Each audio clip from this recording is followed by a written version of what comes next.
open it up for questions, discussions, comments on this section. Hey, John, this is a question I had or have developed in the last couple weeks, and I'll throw it out there and see if it makes sense at this stage of our meeting today. As I envision applying an SDSS with stakeholders in the Northeast, I'm thinking in terms of using the SDSS. The way I phrase it for my own thoughts is more in a modular sense. Say, I'm looking at climate change and climate adaptation, and I've determined that we might be losing warblers and other birds that prey on insects that then work for the benefit of tree species composition. Then I've got erosion and hydrology, and when I'm looking at bio and physical systems so different, I'm trying to prioritize conservation. I'm thinking of keeping them separate SDSSs, so to speak, rather than trying to merge or account for these vastly different value sets in one optimization model. Is this making sense? Is this something that you've encountered? Absolutely. Yeah, absolutely. So that is definitely a discussion that we could have in the collaboratory. And in the latest ESRI newsletter, ARC News, there's a really good article about that. I haven't read the whole thing yet, but it's by Michael Batty, who's a great scientist in the University of London. And it's really this idea of models nested within other models and then integrating them all. Where do you draw the boundaries between them? And I think there's not really. Yeah, I guess what you're getting at is, I think kind of what I was also getting at with the fact that like the soundscape model is a model in its own right. It could have its own web page and whole literature about it, and then yet it could be just considered one of 100 of criteria in an SDSS about choosing which roads you want to decommission, and then the roads that you want to decommission is actually one model that goes into a whole forest restoration integrated approach, right? Yeah. So, okay. And so, so now is your question, are all these supported by the collaboratory, and do we need to distinguish between them? Is that your question, or what? Okay, what do you think? yeah. I'll try to point it a little better. And maybe this isn't with respect to the collaboratory. Maybe it's more of a question of application of SDSS. But part of me feels like I'm and we can take this up offline or another time if it doesn't seem more collaboratory central. But on one hand, I feel like I'm kind of violating or running counter to the spirit of an SDSS by saying, hey, look, there's this value set and these hydrologic soil models, and then and all the people worried or concerned about flooding of towns downstream from the mountains. And then we've got this other data set on, say, keeping arthropod herbivores in check for the sake of various forest values. And I feel like the spirit of the SDSS is, well, Pete, that's what it's about. It's about integrating these multiple values. But in thinking about it more and more, I'm leery of that, of combining such vastly different values and thinking, well, maybe the approach is scenario building and saying, well, when we're talking about hydrology, here's the optimal model-derived configuration of conservation lands. When we're talking about herbivorous insectivores, here's the optimal model. I hear myself saying that, and I think, well, that's parsing them out. It violates the spirit of an SDSS, but then I feel like I don't know enough about how to weight or combine those, and almost want to leave it Okay. out in the open. And maybe this is not the day or the seminar webinar for this kind of. Yeah, I mean, I think it's a really critical issue and really important, and I think you're probably right. This probably is more of a webinar for the user forum, for Yep. Yep. So yeah, but that's good, because one of the topics that I didn't mention in the preamble here, the very last discussion is about the user forum, the webinar series. Yep. Possible upcoming topics and discussions that we could have on it. I think I'm not going to lead any topics or discussions until I submit the paper, but that doesn't mean we can't have them. So that's a good one to come back to. Yep. So what do people think about this idea of trying to narrow down what types of models and collaborations we want to support on this collaboratory versus just saying we want to support any model development that's shared when it comes to conservation restoration or stewardship models? How does that? What's people's initial inkling on that? Well, I don't think I know enough to know what the downsides of full acceptance are. What are some downsides of being more inclusive than exclusive here? I think that it just might spread everything. It might spread everything a little too thin and have a lot too much overlap with current efforts that are going on. But I'm not sure. So that gets at so the downside would be it decreases the viability of the overall product.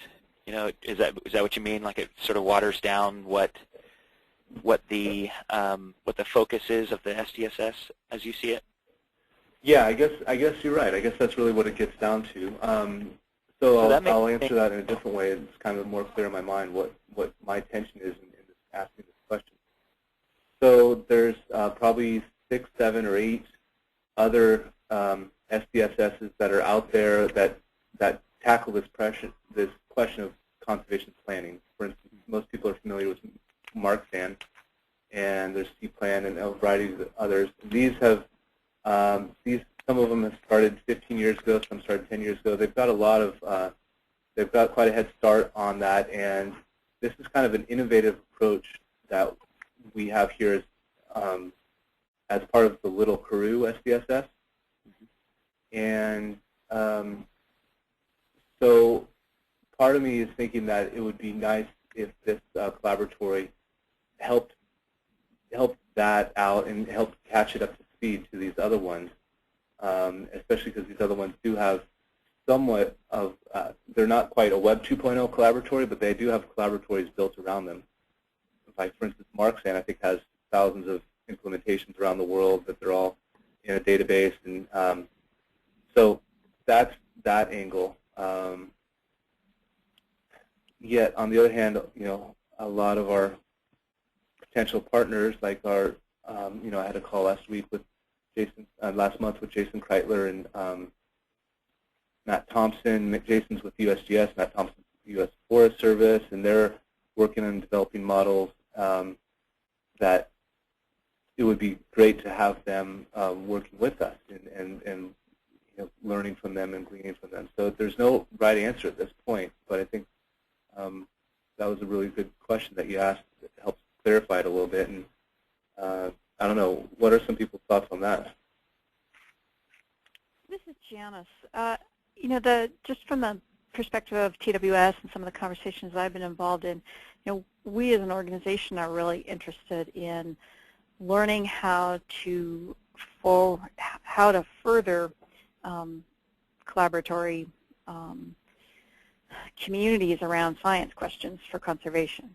And this SDSS is one item that we're interested in. I think there are others as well, and whether they go in the same web page or different web pages, and what the right role is for TWS to support these is still very much up in the air, and we're really eager to hear hear thoughts from, particularly from this group, in what the right role for TWS might be. But on the one hand, I'm very interested in keeping things as open as possible, and where other projects or models or tools and whatnot are of interest to the group, to the group, this collaboratory group, I think we should find ways to include them. But I do think that fear of spreading ourselves too thin to be effective is real, and like with the sound model, as you said, John, there potentially, a huge community could develop just around this application of the sound model. Right. The acoustic work is really cool and has tremendous potential, and we'd love to see that grow as well. But that could potentially grow entirely independently, or it could grow somehow in parallel with this effort. So, I'm very interested in knowing, what makes sense. How do we develop that better understanding of how this decision support system compares to other decision support systems? Again, John, you and I have talked about this, but I'm real eager to support efforts that provide examples that compare different models, different decision support systems, and show how this, the strengths and weaknesses of the different ones that are out there. Right. And I think this collaborative is, is a great place to do that. At any rate, go ahead. I had I guess a follow-up question for you along those lines. Just given your experience, so some of the things that I've just been hearing recently, or just in the last couple of minutes, were the whole idea of wanting to prevent whatever collaborative is developed, prevent it from being watered down to where it's not effective, and then also, how does it compare with the other SDSSs? And maybe a unifying or a question to you would be, in regards to it not being effective, who do you see it not being effective for, or the basically this is kind of like the client question. Who is in your view the client for the SDSS? And maybe that's a good way to kind of come at some of these questions, because when we talk about viability or we talk about comparing it, it seems like comparing it in terms of clients, who is it focused for, that provides a nice framework to do these comparisons and also find out how effective, or try to estimate how effective it'll be. Does that make sense? Yeah, that's a really good point. I think the question of audience that John raised briefly earlier is central to whatever decisions we make going forward. In my mind, a primary audience is the science, the conservation science user community, the people that will actually be using these models or working directly with people who are using these models, who we want to be a part of the discussion, to share ideas, to share their work, results, coding, whatever they're working on. But I'm also really sensitive to what Peter, you've been saying about the need to have people engaged in this that are maybe a part of this broader community working, in your case probably in the Northeast, in the Northern Forest. How do you, and is this the right place to engage those people in a broader discussion around the application of the model without necessarily all of the technical detail of someone who's actually going in, editing scripts and whatnot? Yeah, that continues, and it's probably not unique to the Northeast, but maybe just because you've got. I have this kind of centric view that I've got this unique situation, and sometimes I talk that way, but I'm realizing it's probably not the case. But you're just pushing us further down the road faster. That's all. Okay, that's good. Yeah, the off-cited quote, it shows up everywhere. It's one of those quotes I probably want to verify before repeating too many times, but it's roughly,